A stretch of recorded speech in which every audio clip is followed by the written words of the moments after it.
गुरुदेव ने आंखें खोली, मगर वो क्या था जो उनके गर्भ में रहने के दौरान ही एक ईश्वरीय आत्मा के आगमन का दिव्य संदेश बन चुका था। वे 9 महान स्वप्न क्या थे जो आचार्य श्री राम शर्मा की माँ देवी दान कुंवरी को अपार खुशियों और अपार हैरत दोनों में एक साथ डुबोए जा रहे थे। आज हम आपको ये दिव्य और मनोहारी कहानी सुनाने जा रहे हैं। आचार्य श्री राम शर्मा के पिता पंडित रूप किशोर शर्मा और माता देवी दान कुंवरी को स्वयं ईश्वर ने चुना था। उनके घर में ही इस महान आत्मा को जन्म लेना था। पंडित रूप किशोर शर्मा आगरा जनपद के आवलखेड़ा ग्राम में रहने वाले जमींदार थे और देवी दान कुंवरी साक्षात त्याग व ममता की मूर्ति। पंडित रूप किशोर शर्मा संस्कृत के प्रकांड विद्वान थे और ज्योतिष व आयुर्वेद पर उनका संपूर्ण अधिकार था। भागवत कथा वाचक के तौर पर उनकी ख्याति चहुं ओर फैली हुई थी। देवी दान कुंवरी परम तपस्वी महिला थी। इसी पवित्र परिवार के दैवी वातावरण में एक दिव्य आत्मा का उदय हुआ। ये घटना दिव्य संदेशों से भरी हुई थी। एक रोज देवी दान कुंवरी को लगा कि जैसे कोई ज्योतिर्मय चेतना उनके गर्भ में प्रवेश कर गई। उस रोज से ही उन्हें भीतर से अपूर्व खुशी और उल्लास का अनुभव होने लगा। ऐसा लगने लगा जैसे वे दुनिया की सबसे सौभाग्यशाली महिला है। उनके शरीर में कभी कभार एक मनोहारी सी सुगंध आने लगती थी। आसपास की महिलाएं इसे देखकर चमत्कृत थीं। वो अक्सर देवी दान कुंवरी से कहती कि तुम्हारी कोख में साक्षात कृष्ण आए हैं।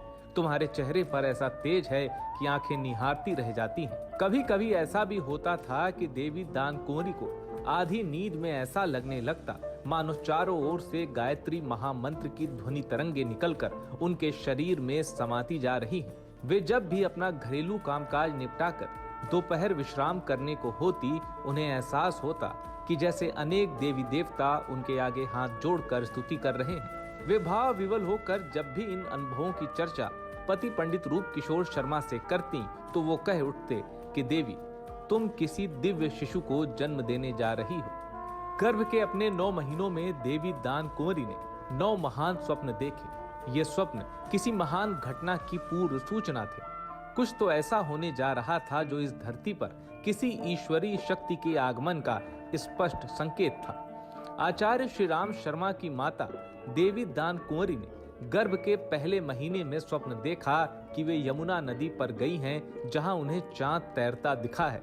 उन्होंने अपने हथेलियों में चांद लेकर नदी का पानी पिया और फिर उन्हें लगा कि वही चांद उनकी कोख में उतर आया है। दूसरे महीने में उन्होंने देखा कि किसी ने उनकी कोख को एक नीड़ बना लिया है। जब वो भीतर देखती तो हैरान रह जाती। वो खुद से पूछ बैठती कि क्या माँ को कोख में स्वयं ईश्वर का दर्शन होता है। तीसरे महीने में उन्हें स्वप्न आया कि वह दही मतने बैठी हैं तो दही की मटकी से मक्खन की जगह सूरज का गोला निकलकर आ जाता है। चौथे महीने में जो सपना आया उसमें उन्होंने देखा कि वो अपने घर के आंगन में बैठी गेहूं फटक रही हैं तो पूरा छाछ सितारों से भर गया है। गर्भ के 5वें महीने में उन्हें सपने में एक ध्वनि सुनाई दी जो जल और थल से उठ रही थी। वो सपने में ही सोचने लगी कि ये क्या है, ये ममता का गीत है या फिर स्वयं ईश्वर का। उन्हें किसी हिरणी की तरह अपनी नाभि से कस्तूरी की सुगंध आने लगी। जब वो जगी तब भी उन्हें अपनी देह से सुगंध आती हुई महसूस हुई। छठे महीने में उन्होंने अपने सपने में हिमालय स्थित मानसरोवर को देखा, जहां से एक हंस उड़ता हुआ आता है और जगने पर उन्हें लगता है कि जैसे हंस का पंख उनकी कोख में हिल रहा है। 7वें महीने में उन्होंने एक स्वप्न देखा कि उनके आंचल में सूर्यमंडल से एक नारियल आ गिरा और घर के दरवाजे पर लोगों की भीड़ उमड़ रही है।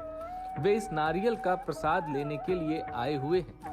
8वें महीने के स्वप्न में उन्होंने देखा कि वो बच्चों को पहनाने के लिए किरणों का कपड़ा बुन रही हैं।